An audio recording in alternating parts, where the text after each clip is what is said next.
নমস্কার, সাফল্যের পেন্সিল চ্যানেলে তোমাদের স্বাগত।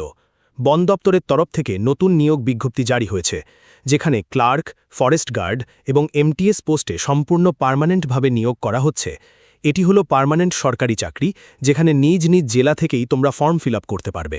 যোগ্যতা যেটি প্রয়োজন সেটা হলো মাধ্যমিক পাস, উচ্চ মাধ্যমিক পাস যোগ্যতার ক্যান্ডিডেটরা অ্যাপ্লাই করতে পারবে। আর সবথেকে গুরুত্বপূর্ণ বিষয়, এখানে যে রিটেন এক্সামটি হবে সেই রিটেন এক্সামে 40 নম্বর পেলেই পাস। তোমরা অবশ্যই কোন জেলা থেকে এই ভিডিওটা দেখছো, তোমার জেলার নামটা অবশ্যই প্রত্যেকে কমেন্টে জানাবে। এবং তোমাদের ফর্ম ফিল আপ শুরু হয়ে গেছে। ফর্ম ফিল আপের শেষ তারিখ হচ্ছে ৩রা জুন ২০২৬। ফরেস্ট ডিপার্টমেন্টের তরফ থেকে এই নতুন নিয়োগ বিজ্ঞপ্তি জারি হয়েছে, ফরেস্ট ডিপার্টমেন্ট রিক্রুটমেন্ট ২০২৬, যেখানে ক্লার্ক, এমটিএস এবং ফরেস্ট গার্ড পোস্টে সম্পূর্ণ পার্মানেন্টভাবে নিয়োগ করা হচ্ছে। এখানে অল ইন্ডিয়া যে কোনো প্রার্থীরাই আবেদন করতে পারে, অর্থাৎ যে কোনো রাজ্য থেকে তুমি আবেদন করতে পারো। এবং দেখো, এখানে একটি ওভারভিউ দেওয়া হয়েছে। যে অর্গানাইজেশন সেটা হলো ফরেস্ট রিসার্চ ইনস্টিটিউট, এবং যে পোস্টগুলোতে নিয়োগ করা হচ্ছে MTS, lower division clerk, forest guard সহ আরও বিভিন্ন পোস্ট রয়েছে। তোমরা ফর্ম ফিল আপ করতে পারবে, এখানে অনলাইন আবেদন করতে হবে। ঠিক আছে, তো চলো পরবর্তী হচ্ছে এডুকেশন কোয়ালিফিকেশন। দেখো, এডুকেশন কোয়ালিফিকেশন বিভিন্ন পোস্ট যার জন্য যোগ্যতা বিভিন্ন, তবে তোমাদের এমটিএস পোস্টের জন্য যেমন মাধ্যমিক যোগ্যতা প্রয়োজন। যারা তোমরা ফরেস্ট গার্ড, ক্লার্কের জন্য আবেদন করবে সেখানে উচ্চ মাধ্যমিক যোগ্যতা প্রয়োজন। এছাড়া আরও বিভিন্ন পোস্টও রয়েছে। এখানে তোমাদের এজ লিমিট কি প্রয়োজন? দেখো, ১/২০২৬ হিসাবে ১৮ বছর হচ্ছে সর্বনিম্ন বয়স এবং সর্বোচ্চ বয়স হচ্ছে ৩০ বছর। তবে SC/STরা বয়সে ৫ বছর ছাড় পাবে, ওবিসিরা বয়সে ৩ বছর ছাড় পাবে। পরবর্তী হচ্ছে যে এখানে ভ্যাকেন্সি। তোমরা দেখো, এখানে ভ্যাকেন্সি বিভিন্ন পোস্ট অনুযায়ী ভ্যাকেন্সি। দেখো, এটা যেহেতু তোমাদের একটা সেন্ট্রালভাবে নিয়োগ করা হচ্ছে, তো এখানে ভ্যাকেন্সি কম, কিন্তু কম্পিটিশনও অনেক কম। এবং যেহেতু এটা পার্মানেন্টভাবে নিয়োগ করা হচ্ছে এবং এখানে অল ইন্ডিয়া যে কোনো প্রার্থীরাই আবেদন করতে পারো, যে কোনো জেলা থেকে, যে কোনো রাজ্য থেকে আবেদন করতে পারো। এখানে মেল ফিমেল বোথ ক্যান্ডিডেটই আবেদন করতে পারে। এছাড়া তোমাদের দেখো, এখানে সম্পূর্ণ লেভেলগুলো দেয়া রয়েছে, কোন পোস্টের জন্য কি লেভেল থাকবে। এবং এখানে দেখো, তোমাদের অ্যাপ্লিকেশন ফিজের ব্যাপারটা বলে রাখি। General, OBC, EWS, SC, ST প্রত্যেকের জন্য আলাদাভাবে তোমাদের আবেদন মূল্য লাগবে। তবে আবেদন মূল্যের ব্যাপারটা আরও ডিটেলসে তোমাদের পরবর্তী জায়গায় আমি তোমাদের বলে দেব, যখন তোমাদের ফর্ম ফিল আপের মেন প্রসেসে যাব। এখানে দেখো, তোমাদের সিলেকশনের জন্য প্রথমে একটি রিটেন এক্সাম হবে, তারপরে তোমাদের স্কিল টেস্ট এবং ফিজিক্যাল টেস্ট, যারা ক্লার্ক, স্টেনো এবং ফরেস্ট গার্ডের জন্য অ্যাপ্লাই করবে তাদের ক্ষেত্রে। কিন্তু তুমি যদি এমটিএসের জন্য আবেদন করো, সেখানে কিন্তু তোমার স্কিল টেস্ট বা ফিজিক্যাল টেস্ট তোমাদের থাকবে না। এমটিএসের জন্য শুধু সিবিটি এক্সাম হবে, তারপরে ডকুমেন্ট ভেরিফিকেশন হবে, তারপরে মেডিকেল এক্সামিনেশন হবে। এখানে কি কি ডকুমেন্টস তোমাদের প্রয়োজন আছে আবেদন করতে গেলে? দেখো, ফটো, সিগনেচার এটা তোমাদের আপলোড করতে হবে। এডুকেশন কোয়ালিফিকেশনের সার্টিফিকেট, অর্থাৎ 10th 12th সেই সার্টিফিকেট তোমাদের লাগবে। কাস্ট সার্টিফিকেট লাগবে। এছাড়া তুমি যদি ফিজিক্যাল হ্যান্ডিক্যাপ হয়ে থাকো, তার জন্য প্রয়োজনীয় সার্টিফিকেট সেটা লাগবে। এবং তোমাদের আধার কার্ড আইডি প্রুফ হিসাবে লাগবে। তোমাদের যে সার্টিফিকেটটা লাগবে সেটা কিন্তু সেন্ট্রাল ফরম্যাটের সার্টিফিকেট লাগবে। ওকে, আচ্ছা, পরবর্তী কি বলা হয়েছে দেখো, আবেদন করতে গেলে অফিসিয়াল ওয়েবসাইটে ভিজিট করতে হবে। ফরেস্ট রিসার্চ ইনস্টিটিউটের অফিসিয়াল সাইটে ভিজিট করে তোমাদের আবেদন করতে হবে। আবেদন করার পরে আবেদন মূল্য জমা দিতে হবে, তারপরে তোমরা ফাইনালি সাবমিট করতে পারবে। এবং এর জন্য যে হার্ড কপি অবশ্যই তোমাদের সেটা রেখে দিতে হবে ফিউচার রেফারেন্সের জন্য। তো দেখো, আমি একদম নোটিফিকেশনের জায়গায় চলে এসেছি। তো দেখতেই পাচ্ছ যে এখানে যে পোস্টগুলো রয়েছে সেই পোস্টগুলোর জন্য তোমাদের কত নম্বরের পরীক্ষা হবে, কোন কোন সাবজেক্টগুলোতে কত নম্বর থাকবে সেগুলো কিন্তু সম্পূর্ণ দেয়া রয়েছে। যেমন টেকনিশিয়ান পোস্ট রয়েছে, টেকনিশিয়ান মেনটেনেন্স পোস্ট রয়েছে, তারপরে দেখো এগুলো সম্পূর্ণ টেকনিশিয়ান লেভেলের পোস্ট।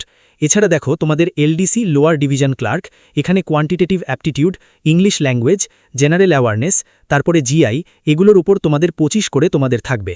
100 নম্বরে পরীক্ষা হবে। তুমি যদি জেনারেল প্রার্থী হয়ে থাকো তাহলে 40 হচ্ছে মিনিমাম মার্কস।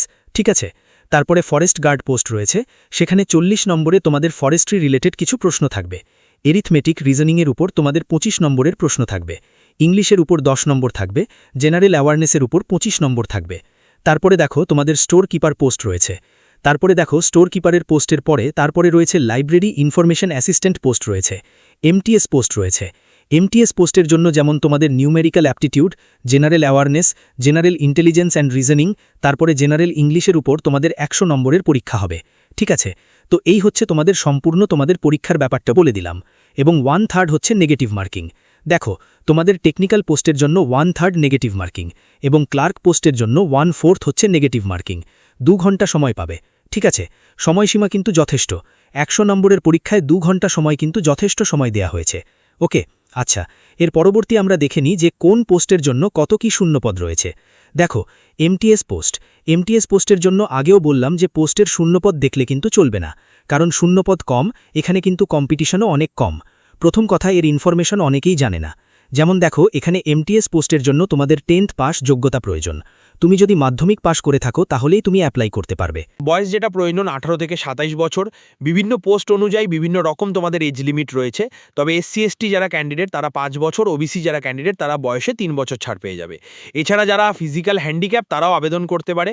যেমন দেখো, তোমাদের ফরেস্ট গার্ডের জন্য অ্যাপ্লাই করতে গেলে এখানে তোমাদের দেখো উচ্চ মাধ্যমিক পাস যোগ্যতা প্রয়োজন, সায়েন্স ব্যাকগ্রাউন্ড নিয়ে, এবং তোমাদের হাঁটতে হবে 25 কিলোমিটার, 4 ঘন্টা সময় পাবে। হাইট হচ্ছে মিনিমাম 165 সেন্টিমিটার, এবং তোমাদের চেস্টের ক্ষেত্রে 79 সেন্টিমিটার এবং 5 সেন্টিমিটার এক্সপেন্ড করে 84 সেন্টিমিটার হতে হবে। ওম্যানরাও কিন্তু আবেদন করতে পারে। 14 কিলোমিটার হাঁটতে হবে, 4 ঘন্টা সময় পাবে। হাইট হচ্ছে 150 সেন্টিমিটার। দেখো, তোমাদের যদি হাইট রিলেটেড, চেস্ট রিলেটেড যদি সমস্যা থাকে তাহলে তোমরা সিম্পলি ক্লার্কের জন্য অ্যাপ্লাই করতে পারো। এছাড়া এমটিএস পোস্টের জন্য অ্যাপ্লাই করতে পারো, কারণ এমটিএস এর জন্য কোনো শারীরিক মাপঝোপের ব্যাপার কিন্তু নেই, শুধু ফরেস্ট গার্ডের জন্য শারীরিক মাপঝোপের ব্যাপারটা রয়েছে। তারপরে দেখো, লোয়ার ডিভিশন ক্লার্ক, এখানেও দেখো উচ্চ মাধ্যমিক পাস, যে কোনো শাখায় আবেদন করতে পারবে। 35টি শব্দ প্রতি মিনিটে তুমি ইংলিশে টাইপ করতে পারো। এছাড়া তুমি হিন্দিতেও টাইপ করতে পারো 30টি শব্দ প্রতি মিনিটে। এখানে 18 থেকে 27 বছর। এছাড়া দেখো 18 থেকে 30 বছর এইসব টেকনিশিয়ান লেভেলের পোস্ট আছে। আবার দেখো, তোমাদের স্টোর কিপার পোস্ট রয়েছে, সেখানেও উচ্চ মাধ্যমিক পাশের ক্যান্ডিডেটরা অ্যাপ্লাই করতে পারে। অর্থাৎ উচ্চ মাধ্যমিক পাশের কিন্তু অনেকগুলো পোস্টই কিন্তু রয়েছে। দেখো, তারপর এখানে দেখো টেকনিশিয়ান ফিল্ড ল্যাব রিসার্চ রয়েছে, এখানে উচ্চ মাধ্যমিক সায়েন্স ব্যাকগ্রাউন্ড নিয়ে 60% নাম্বার থাকলে অ্যাপ্লাই করা যাবে। এছাড়া দেখো আরও বিভিন্ন গ্র্যাজুয়েশন লেভেলেরও পোস্ট রয়েছে। যারা তোমরা লাইব্রেরি অ্যাসিস্ট্যান্টের জন্য অ্যাপ্লাই করবে, স্টেনোগ্রাফার গ্রেড 2 এর জন্য উচ্চ মাধ্যমিক পাস যোগ্যতা প্রয়োজন। এবার দেখো যে তোমাদের আবেদন 4 মেতে তোমাদের অনলাইন আবেদন শুরু হয়েছে, এবং 3রা জুন হচ্ছে আবেদনের শেষ তারিখ। তোমাদের যে সিবিটি এক্সাম হবে, মানে তোমাদের কম্পিউটার বেস যে টেস্টটা হবে, সেটা জুন মাসে তোমাদের কন্ডাক্ট হবে। অর্থাৎ বুঝতে পারছো, খুব তাড়াতাড়ি কিন্তু এর সম্পূর্ণ প্রসেস তারা কমপ্লিট করবে, এবং ডেসক্রিপটিভ একটা পেপার থাকবে। তারপরে তোমাদের স্টেট বা স্কিল টেস্ট তোমাদের থাকবে, সেটা হচ্ছে স্টেজ 3। ঠিক আছে, তো আশা করি পুরো ব্যাপারটা তোমাদের কাছে ক্লিয়ার করতে পারলাম। এবার আবেদন কিভাবে করবে, আবেদন করার জন্য তোমরা অফিসিয়াল সাইটে যাবে। আরেকটা কথা বলে রাখি, তোমরা যারা SC/ST, EWS, ফিজিক্যাল হ্যান্ডিক্যাপ যারা আছো, মানে রিজার্ভ ক্যাটাগরি থেকে রয়েছো, তারা কিন্তু সেন্ট্রাল ফরম্যাটে সার্টিফিকেটটা কিন্তু তোমরা দেবে। অবশ্যই তোমাদের সেন্ট্রাল সার্টিফিকেট কিন্তু তোমাদের প্রয়োজন আছে। এবার তোমাদের অনেকের প্রশ্ন থাকবে যে স্যার টেস্ট সেন্টার কোথায় পড়বে। দেখো, টেস্ট সেন্টার কিন্তু অল ইন্ডিয়া অন্য জায়গাতেও পড়তে পারে, ঠিক আছে, যে কোনো জায়গায় পড়তে পারে। ওকে, আচ্ছা, এবার আমি সরাসরি চলে যাব কিভাবে তোমরা ফর্ম ফিল আপ করবে। ফর্ম ফিল আপের জন্য তোমরা দেখতে পাচ্ছ আমি একদম অফিসিয়াল সাইটে ভিজিট করেছি। তোমরা জাস্ট গুগলে কি সার্চ করবে আমি তোমাদের বলে রাখছি। গুগলে যেটা সার্চ করবে, এফআরআই বলে তোমরা সার্চ করবে। আমি তোমাদের এখানে লিখে দিচ্ছি, এফআরআই।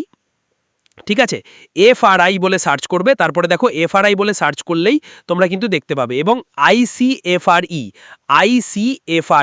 এফআরআই বলে লিখে তারপর হচ্ছে ICFRE, জাস্ট তোমরা এটা গুগলে সার্চ করবে। আশা করি এইটুখানি তোমরা পারবে। গুগলে সার্চ করলেই তোমরা একদম প্রথমেই যেটা পাবে সেটাতেই তোমাদের ভিজিট করতে হবে। এফআরআই একটুখানি স্পেস দেবে, এই জায়গাটা একটা স্পেস থাকবে, ICFRE এটা বলে তোমরা গুগলে সার্চ করবে। ঠিক আছে, ওকে, তো এটা তোমরা সার্চ করবে, এবং দেখো সার্চ করার পরেই তোমরা এরকম একটি পেজে ভিজিট করবে, যেখানে রিক্রুটমেন্ট সেকশনে তোমরা দেখতে পাচ্ছ গ্রুপ সি রিক্রুটমেন্ট 2023, সবই কিন্তু গ্রুপ সি পোস্টে। এখানে অ্যাপ্লাই বলে যে অপশনটা দেখতে পাচ্ছ, এখানে ওকে করে দেবে। ওকে করার পরে দেখো সবকটা পোস্টই কিন্তু তোমাদের কাছে শো করছে। দেখো কোন পোস্টের জন্য তুমি অ্যাপ্লাই করবে দেখতে পাচ্ছ।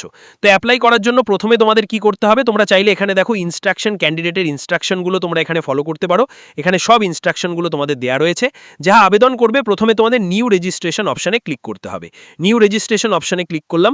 প্রথমে তোমার আধার নাম্বারটা বসালে, আধার কার্ড নাম্বারটা তোমাদের এখানে বসিয়ে দিতে হবে। তো এটা কিন্তু তোমাদের দুবার করে বসাতে হবে। আধার নাম্বারটা বসালে, আবার এখানেও আধার নাম্বারটা বসালে, তারপরে হচ্ছে মোবাইল নাম্বারটা বসালে, তারপরে মোবাইল নাম্বারটা আবার তোমাকে এখানে রিএন্টার করতে হবে। সেন্ড ওটিপি অপশানে ক্লিক করলে মোবাইলে একটি ওটিপি আসবে, ওটিপিটা দিয়ে তুমি ভেরিফাই করিয়ে নিলে। তারপরে হচ্ছে তোমার ইমেল আইডিটা বসালে, আবার সেই ইমেল আইডিটাকে আবার রিটাইপ করলে, তারপরে ভেরিফাই অপশানে ক্লিক করে তোমার ইমেল আইডিটাকেও ভেরিফাই করিয়ে নিলে। তারপরে হচ্ছে তোমার মাধ্যমিকে তোমার সার্টিফিকেটে তোমার নাম যা রয়েছে সেটাই কিন্তু এখানে টাইপ করতে হবে। আবার তোমার নামটাকে রিটাইপ করবে। তারপরে হচ্ছে এর রোল নাম্বারটা একবার দেখে নেবে, 10th এর রোল নাম্বারটা এখানে টাইপ করবে।